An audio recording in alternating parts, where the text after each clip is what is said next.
Hi welcome to village Siri cooking. ఈ ఛానల్ని ఆదరించిన ప్రతి ఒక్కరికి మా హృదయపూర్వక నమస్కారములు. ఇవాళ చాలా మంచి రెసిపీతో మీ ముందుకు వచ్చాను. ఇది చాలా బాగుంది. ఈ విధంగా చేసి పచ్చడి ఒక్కసారి వాసన చూసినా చాలండి, జీవితంలో మర్చిపోలేరు. అంత మంచి స్మెల్తోనే సూపర్ రుచిగా ఉంది. ప్రతి ఒక్కరూ ఒక్కసారి ఈ విధంగా ట్రై చేయండి. ఇలా చేస్తే పచ్చడి ముద్దకి టేస్ట్ అదిరిపోద్దండి. ఎలా చేయాలంటే ముందుగా నేను 1/2 కిలో టమోటాలు తీసుకున్నాను.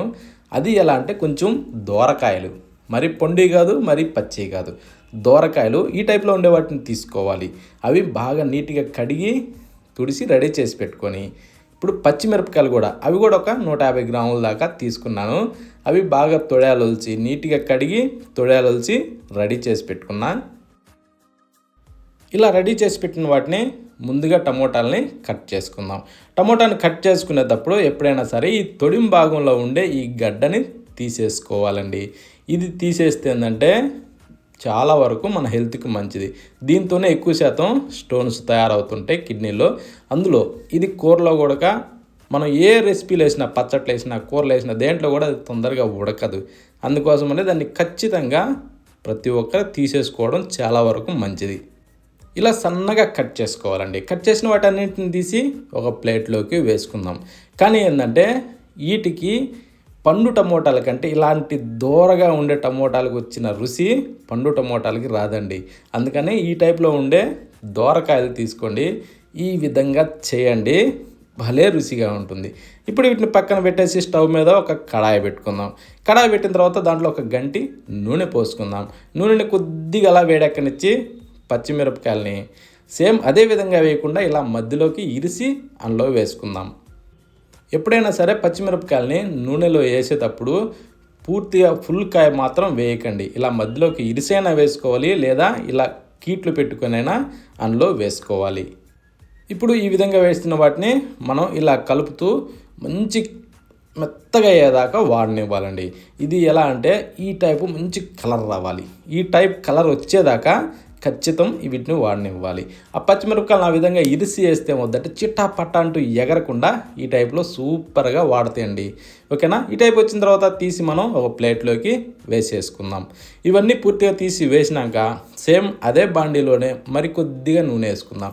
నూనె వేసాక ఇందాక కట్ చేసిన టమోటా ముక్కలన్నీ ఈ నూనెలో వేసేసుకుందాం. ఈ టమాటో ముక్కలన్నీ నూనెలో వేసిన తర్వాత ఇప్పుడు మనం ఏం చేద్దామంటే ఒక నిమ్మకాయ సైజు చింతపండు తీసుకుందాం. తీసుకునేసి అందులో గింజలు అవి లేకుండా చూసుకునేసి ఈ విధంగా విడదీసి అందులో వేసేసుకుందామండి. వేసిన తర్వాత ఇలా కిందకి మీదకి కాస్త అలా తిరగేసుకుంటూ ఇది కూడా బాగా మెత్తగా వాడేదాకా వీటిని మనం బాగా వేగనివ్వాలి. అది ఏంటంటే మంచి సన్న మంట మీద అయితే ఈ సూపర్గా వేగతాయండి. కొంచెం మంట హైలో పెట్టారంటే మాత్రం ఈ చింతపండు వేసాం కదా, అడుగు అతుక్కుంటూ మాడు వాసన వస్తుంది. ఓకే, ఇలా సన్న మంట మీద అయితే ఈ విధంగా సూపర్గా గుజ్జులాగా అయ్యేదాకా వేగతాయండి. సూపర్ టేస్ట్ వస్తుంది. ఓకేనా? ఇప్పుడు స్టవ్ ఆఫ్ చేసేసి పక్కన పెడదాం. ఇప్పుడు రోల్ సిద్ధం చేసుకొని ముందుగా ఫ్రై చేసిన పచ్చిమిరపకాయలన్నింటినీ దాంట్లో వేసిన తర్వాత ఇప్పుడు మనం కొద్దిగా జీలకర్ర వేసుకుందామండి. జీలకర్ర వేసిన తర్వాత దీన్ని కచ్చా పచ్చగా ముందు మనం దంచేసేయాలి. ఇలా కచ్చా పచ్చగా దంచిన తర్వాత ఇప్పుడు రుచికి సరిపడా సాల్ట్ వేసుకుందాం.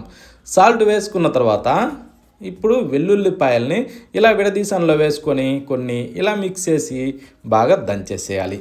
ఇది మెత్తగా అయిన తర్వాత ఫ్రై చేసిన ఈ టమోటాలను కూడా అందులో వేసేసుకుందాం. ఫ్రై చేసిన టమోటాని మొత్తం అందులో వేసిన తర్వాత ఇప్పుడు కిందకి మీదకి కాస్త అలా తిరగేసుకుందాం. అంటే ముందు నూరిన ఈ పచ్చిమిరపకాయల పేస్ట్ ఇది మొత్తం కలుస్తుంది. ఈ విధంగా కలిసిన తర్వాత కాస్త ఇలా రుబ్బాలే తప్ప మనం పచ్చ దంచిన అంటే ఎగిరి మీద చెల్లద్ది. ఈ టైప్లో బాగా ఎనుపుకోవాలి. ఇలా ఎనిపిన తర్వాత ఇప్పుడు మనం ఒక ఉల్లిగడ్డని మధ్యలో కట్ చేసి 2 భాగాలుగా ఇలా కచ్చా పచ్చగా దంచేసేద్దాం. ఓకే, ఆ 2 ముక్కలు పెట్టి ఇలా కచ్చా పచ్చగా దంచిన తర్వాత ఇప్పుడు మనం బాగా రుబ్బుకోవాలండి. ఇలా రుబ్బితే అది పచ్చడి మంచి జిగట్లాగా వస్తుంది. అది అలా రుబ్బుతుంటే ఆ రుబ్బే వాళ్ళ నోట్లోంచి నీళ్ళు ఎలా వస్తాయి అంటే అలా వస్తాయి. అంత నోరొరద్దండి ఆ రుబ్బేటప్పుడు ఆ స్మెల్కి. ఇప్పుడు చూడండి ఒక్కసారి ఎలా ఉంది, చూస్తేనే నోరు ఊరిపోతుందండి. ఇప్పుడే తినాలన్నంతగా ఆతృత ఉంటుంది. ఓకే, ఇప్పుడు దీన్ని తీసి మనం ఒక బౌల్లోకి వేసేసుకుందాం. కానీ ఈ విధంగా చేయండి, ఆ వాసనకేనండి ఎక్కడున్నా సరే అన్నం తినాలని ఖచ్చితంగా కోరిక పడుతుంది. ఇప్పుడు దీన్ని పక్కన పెట్టి స్టవ్ ఆన్ చేసి ఒక కడాయి పెట్టుకుందాం. ఆ కడాయిలో ఒక స్పూను ఆయిల్ వేసుకుందామండి, ఒక గంటి. దాన్ని కొద్దిగా అలా వేడెక్కనిచ్చి తాలింపు గింజలు దాంట్లో వేసుకునేసి వెల్లుల్లి రెమ్మల్ని ఇలా ముక్కులు పొడిసి అందులో వేసుకోవాలి. అవి వేసిన తర్వాత లైట్గా అలా వేగనివ్వాలి. వేగిన తర్వాత ఒక 3 ఎండుమిరపకాయలను తీసుకునేసి ఇలా మధ్యలోకి ఇరిసి అందులో వేసేసుకుందాం. ఇవి వేసిన తర్వాత ఇంగువ పొడి తీసుకుందామండి, దాన్ని కూడా ఒక చిటికెడు వేసుకుందాం.